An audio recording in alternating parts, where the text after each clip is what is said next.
Hey there, and welcome to the deep dive from InfoPod. I'm your host. Today we're diving into something really fascinating.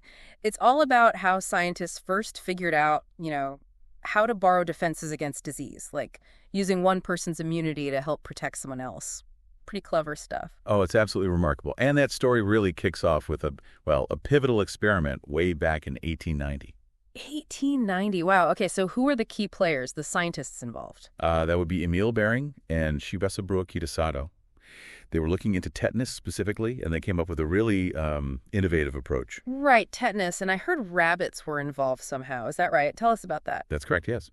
They started by immunizing rabbits against tetanus. So basically exposing them to a safe form of the tetanus toxin so their immune systems would, learn to fight it off. Okay, build up that resistance. Exactly. And once these rabbits were immune, Behring and Kitasato collected their serum. Serum. That's the liquid part of the blood. Precisely. The part that, crucially, contains the protective substances the rabbits had made. Got it. So they have this serum full of these protective agents. What did they do with it? This is where it gets interesting, I bet. It really does. They took this serum from the immunized rabbits and injected it into some mice. Then they took those mice, plus another group of untreated control mice, and deliberately exposed them all to live.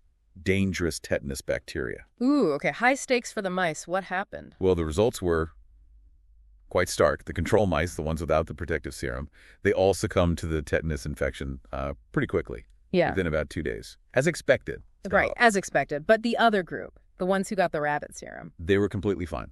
Yeah. Survived with, no ill effects whatsoever. Totally protected. That's incredible. Just completely protected. So what were the big takeaways? What did this experiment really show the scientific world? It showed two really fundamental things.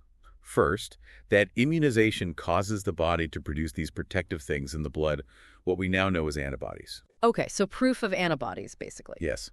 And second, maybe even more revolutionary at the time, it proved that you could transfer this immunity. You could take it from one animal and give it to another just through the serum. Protection wasn't something your own body had to build from scratch every time. Wow. So it's like pre-packaged immunity you could pass along. And this wasn't just some obscure finding, right? This got noticed. Oh, absolutely. Huge recognition. Both Behring and Kitasato were celebrated for it.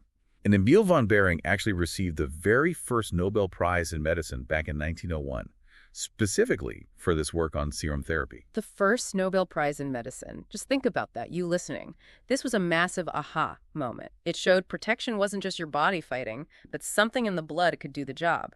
So naturally, this amazing discovery didn't just stay in the lab with mice and rabbits, did it? People started thinking about using it for humans. Exactly. This discovery paved the way for using what we call passive immunization in people. Think about the 1930s, the 1940s. This was before we had widespread vaccines for a lot of common diseases. Right, a time when things like measles, they were really scary. Much more so than today. Precisely. And during that era, this passive immunotherapy, giving someone antibodies from an already immune donor, was actually used. It helped prevent or at least lessen the severity of diseases like measles and also hepatitis A. It's easy to take vaccines for granted now. That must have felt like a pretty significant defense back then. It absolutely was a major step. And, it's important to realize passive immunotherapy isn't just history. It's still a standard vital medical practice today. Oh, really? I might not have guessed that. Where do we still use it now? Well, it's crucial for treating people with certain immunodeficiency diseases where their own immune system isn't working properly. And it's also used to give immediate protection if someone's been exposed to an infection and they don't have immunity themselves, maybe because they haven't been vaccinated or can't be. Ah, okay. So like post-exposure protection sometimes. Exactly that. And the main way we deliver these antibodies today for widespread use is through something called intravenous immunoglobulin, IVIG. IVIG. Okay. Sounds technical. What exactly is that? It's essentially a concentrated preparation of immunoglobulin, those antibodies we've been talking about. But here's the amazing part. It's derived from the pooled plasma of literally thousands of healthy blood donors. Thousands. Wow. So one dose contains antibodies from a huge number of people? That's right. When you receive IVIG, you're getting a really broad spectrum of antibodies. Yeah. Think about it. Antibodies reflecting all the different things those thousands of donors have been exposed to and built immunity against. It's almost like getting a snapshot of the collective immune memory of a large population. Kind of like borrowing a little bit of immunity from the whole community. That's a great way to put it. And the scale is just staggering. A single gram of IVIG can contain something like 10 to the power of 18 antibody molecules. 10 with 18 zeros, that's hard to even imagine. It is, mostly a type called IgG. And within that gram, there could be antibodies targeting over 10 million different things, 10 million specificities. 10 million different potential targets. Incredible diversity. And how much do people typically receive? What's a standard dose? Typical dosing is usually around 200 to 400 milligrams per kilogram of the patient's body weight. So if you take, say, a 70-kilogram adult, that works out to maybe 14 to 28 grams of IVIG per infusion. And they might get that every 3 to 4 weeks. 14 to 28 grams, that's a significant amount. Wow. Imagine getting that infusion, knowing it's this concentrated defense force from thousands of people, a community effort inside your veins. But, okay, getting something made from the blood of thousands of donors, that immediately makes me think about safety. Are there risks? That's a crucial point, and yes, absolutely, safety is paramount. Anytime you're dealing with blood products, there's at least a theoretical risk of transmitting pathogens, especially viruses. But the manufacturing process for IVIG is incredibly stringent. There are multiple steps specifically designed to minimize that risk. Okay, so what do they actually do to make it safe? Well, key steps involve treating the pooled plasma with solvents like ethanol and also detergents. These treatments are very effective at inactivating a wide range of viruses, including tough ones like HIV and hepatitis viruses. They basically disrupt the virus structure. So they're actively killing off potential threats during the process? Yes, very actively. And there's another important safety step. They remove any aggregated immunoglobulin.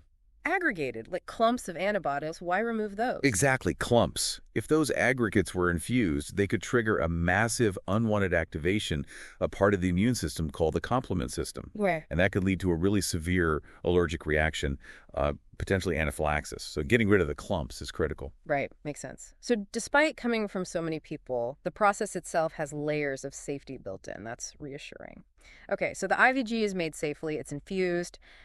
How do these borrowed antibodies actually work inside the recipient's body? What do they do? They have several ways of working, several mechanisms of action. One major one is activating that complement pathway you just mentioned. Think of complement as like a series of protein dominoes in your blood. When antibodies attack a pathogen, they can knock over the first domino, starting a cascade that ultimately destroys the pathogen or flags it for removal. Okay, so the antibody is like the finger pushing the first domino. Got it. What else? Well, especially with bacteria, antibodies binding to the bacterial surface trigger something called opsonization. Opsonization. Sounds complex. This just means they coat the bacteria, making them much tastier, essentially for phagocytic immune cells like macrophages and neutrophils. These cells then gobble up and destroy the antibody-coated bacteria much more efficiently. Ah, so the antibody acts like a marker saying, eat me, to the immune cells. Exactly, like putting a kick me sign on the bacteria for the immune system. And then there's neutralization. Antibodies can directly bind to toxins, like the tetanus toxin from the original experiment, or to viruses. This binding can physically block the toxin from harming cells, or stop the virus from getting inside cells to replicate. And once neutralized, these antibody-tagged troublemakers are also cleared out more easily by, phagocytes and organs like the liver. So they block the attack and help with the cleanup crew.